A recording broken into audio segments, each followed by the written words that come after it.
Today we're going to talk about how to record an acoustic guitar using one or a couple of microphones. When it comes to recording, there's not really a right or wrong way of doing it.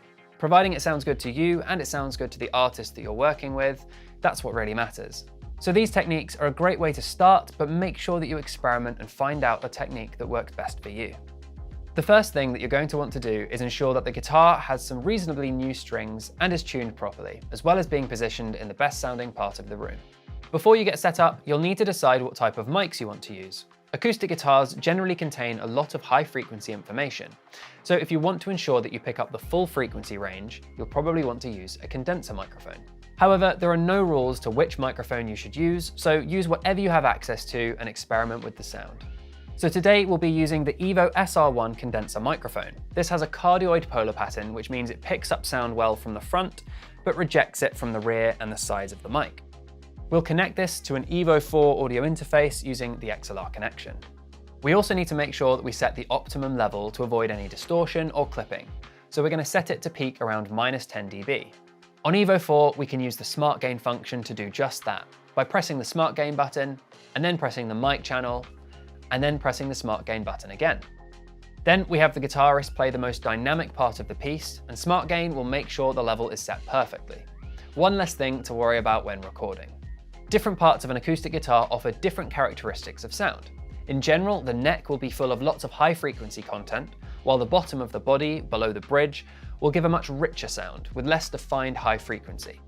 You may be tempted to try and put a mic directly in front of the sound hole on the guitar. However, this will give you a very boomy, low frequency sound that's generally not that nice to listen to.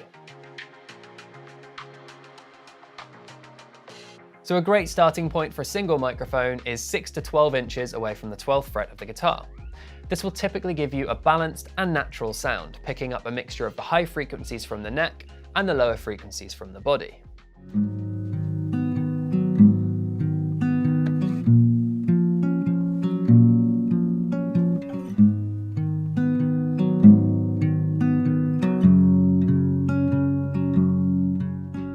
Alternatively, for a more mid and bass heavy tone, you can try placing the mic 6 to 12 inches from the body, just below the bridge.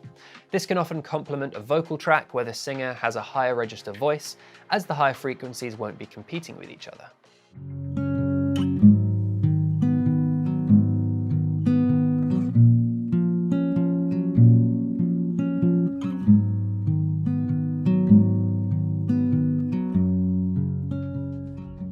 So you may be wondering why you don't put the mic closer. After all, the closer you are, the louder it will sound, and the less you'll have to boost your signal. However, there are two important factors to consider. Firstly, with directional mics, such as the SR1 that we're going to be using, recording a source from too close can result in what's known as the proximity effect, which increases the bass frequencies picked up by the mic, and can leave you with an unbalanced sound. Secondly, when the mic is placed too close, it can limit the sound that you're getting from the guitar, preventing you from getting the full sound of the instrument, as well as reducing the interaction the guitar has with the room you're in, making it sound unnatural and sterile. So these two positions will give you a mono recording, meaning only one channel of audio is captured. Using two mics in a stereo setup can add depth and width to your recordings, as well as creating a fuller picture of the instrument. For these examples, we'll be using a pair of small diaphragm condenser microphones. The first technique is called a spaced pair, which effectively combines the two mono placements together, with one mic around the 12th or 14th fret and another towards the body. When using a spaced pair technique, it's typically recommended to follow the 3-to-1 rule, meaning the distance between each microphone should be at least 3 times the distance the microphones are to the guitar. This is to help prevent an issue called phasing, which can seriously affect the sound of your recordings due to timing differences between the guitar and the mics. Next up is panning. Often people will pan each mic hard left and hard right to spread the guitar throughout the stereo field. This is a good place to start, but feel free to experiment.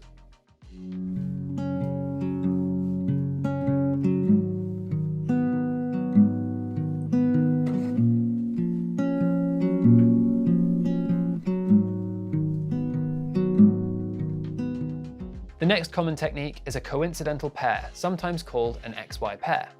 For this technique, you want to place each microphone with their diaphragms as close as possible to avoid any phasing issues. The microphones should be 90 degrees to each other in front of the 12th fret. This way, one of the mics will pick up the high frequency content from the neck, and the other will pick up the warmth of the body. When mixing these, you would generally not pan these as extreme as with the spaced pair.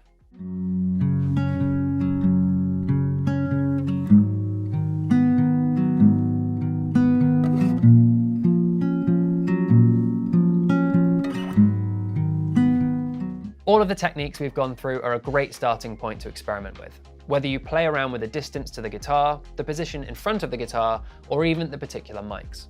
Every guitar will sound different, as well as the room that you're in. So the key thing is to trust your ears and listen out to what sounds best to you and get creative with it. If you have a go-to recording technique for recording acoustic guitar, then let us know in the comment section below. If you found this video useful, please give it a like, and if you want to see more tutorials, make sure you subscribe to this channel.